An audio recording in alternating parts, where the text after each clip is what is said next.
I got good news if you overindulge during the holiday season. A study shows that intermittent fasting can help you lose weight and add years onto your life. Now, here's the thing. You've got to be willing to go 18 hours without eating a day.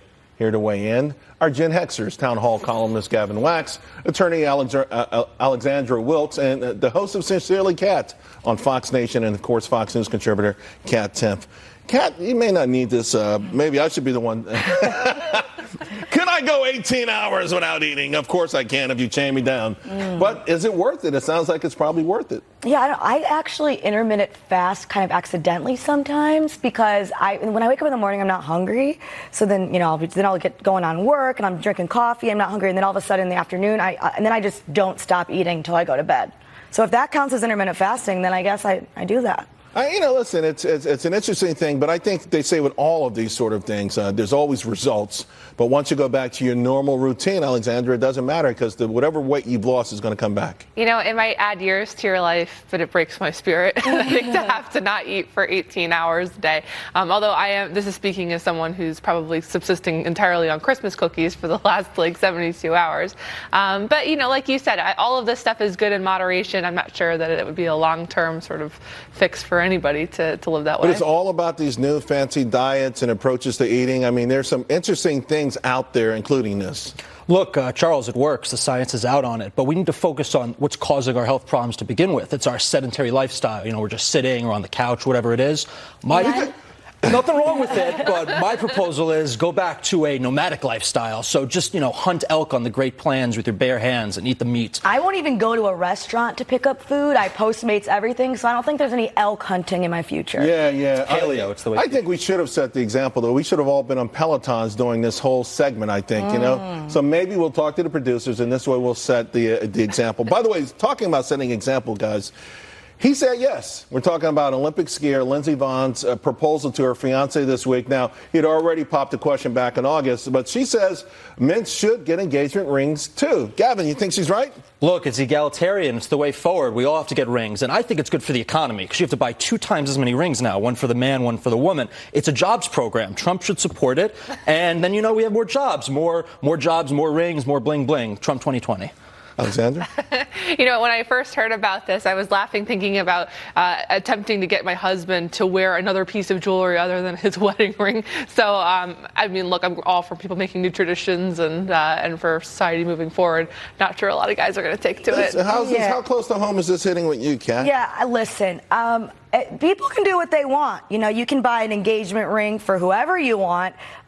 Me personally, I would not buy an engagement ring for my fiance because I don't want to. Well, listen, I do have a bit of advice for whoever buys a ring. Zsa Zsa Gabor said this once. When it comes to, let's say the relationship breaks up, when it comes to giving back the ring, you always give back the ring, but keep the stone. Keep that in mind in case something goes wrong. All right, now let's talk about from crowd surfing to over his supporters, his casual dress. Let's face it, 2020 Democrat Andrew Yang, he's not your typical presidential candidate. He spoke with Neil Cavuto on Cavuto Live, and he discussed whether or not that would change if he was elected. If you become president, Inauguration Day, are you going to wear a tie? That's a great question, Neil. I will do whatever the American people want me to do. Maybe we'll just put up a little poll and say, hey, should Andrew wear a tie to his inauguration? So, Kat, at Christmas dinner, my daughter looks up from her phone and she says, Andrew Yang follows you. My dad points went through the roof. Okay. Nice. People dig Andrew Yang. I do, too. I don't agree with him on almost anything, but I can't help but like him anyway. And he does seem more relatable than a lot of the other candidates. And maybe that is because he doesn't always wear a tie. No offense, guys. To you both. No, but listen, there's so many ways he is different. Without a doubt, he stands out on the stage because his answers aren't canned. They seem to come from the heart, and it's a different kind of platform. Yep. But the notion that, if he was president, he's not sure if he'd wear a tie or not. I don't want to put too fine a point on this, but let's remember back to 2016. A lot of people voted for President Trump because they felt like they were losing their culture. And, Americans of all stripes, whether it was this past weekend for Christmas, going to church, going to family parties, they probably sported a tie for that event. It's sort of a cultural sign of respect in some ways. And I think that, for him to just sort of disregard it, it becomes a distraction when I think he does actually have really interesting things to say, so even if I don't agree with it. He would actually resonate more with the public if he had a tie on. I think that people would hear him clearer. I think, people see that he doesn't have a tie on, and it's a distraction. In the same way that, wearing, a print or something that's too loud or glittery, I don't know, something would be a distraction on the debate stage. And of course, Gavin, you can't wear a tie and elk hunt at the same time, so you got to make a choice. But can you wear a tie and be president? Look, I think he's going to wear a top hat to his inauguration before he wears a tie. He's all about standing out. That's his shtick, and he's going to have to be creative in the impending Yang administration. I think he goes bolo tie. Yeehaw Yang. All right. Hey, Blue Bottle Coffee in San Francisco banning paper cups at 2 of their locations next year. So here's the thing.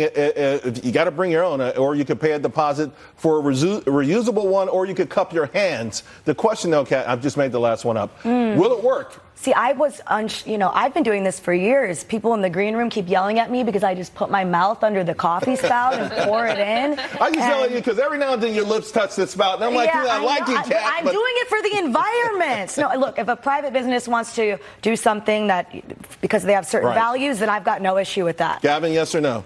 I think this is a great idea. It's a public safety concern because you can't have these guys leaving their local coffee shops onto the streets in San Francisco. They're drinking their coffee. Yeah. They may step on a syringe, human feces. It's very common. By the way, in San none of Francisco. that's illegal. The cup might be, though. Alexandra. Totally agree with Kat. It's a private business. They can do what they want. Once government gets involved, all bets are off. The DC bag tax. Jen Hex, as usual, you guys had all the answers again. Thank you very much. Thank you. Hey,